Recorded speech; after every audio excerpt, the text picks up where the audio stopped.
Masaru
Emoto became terribly interested in the molecular structure of water and what affects it. Now, water is the most receptive of the four elements. Mr. Emoto thought perhaps it would respond to non-physical events. So he set up a series of studies, applied mental stimuli, and photographed it with a microscope. For one sample of water, we drop about 0.5 cc's onto each 50 petri dishes. Then we take those 50 petri dishes and freeze them in a freezer at minus 25 degrees Celsius for about 3 hours. We take those frozen samples into a refrigerator that is set at minus 5 degrees Celsius, where a microscope with a camera is set up. There we take photographs of each of the 50 water drops individually. We first take photographs of water that we did not put any information in. Then we take the water with information and do the same procedure just described. We take those before and after photographs and compare the differences.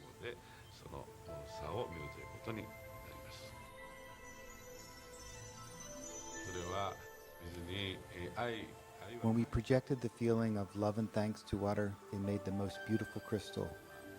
At times like this, I think water is at peace. This first picture is a picture of water from the Fujiwara Dam.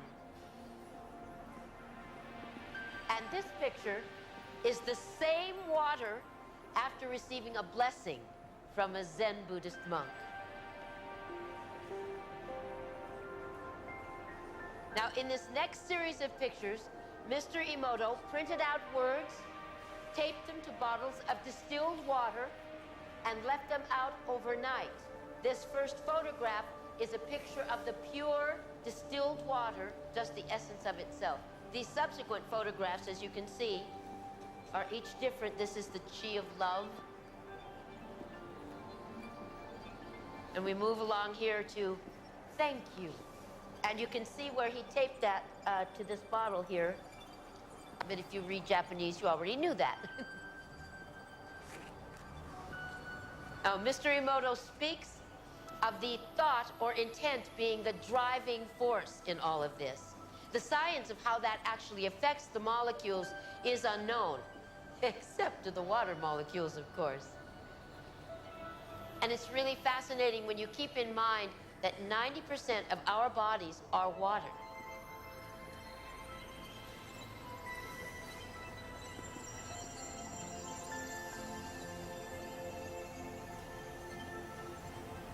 Makes you wonder, doesn't it? If thoughts can do that to water, imagine what our thoughts can do to us.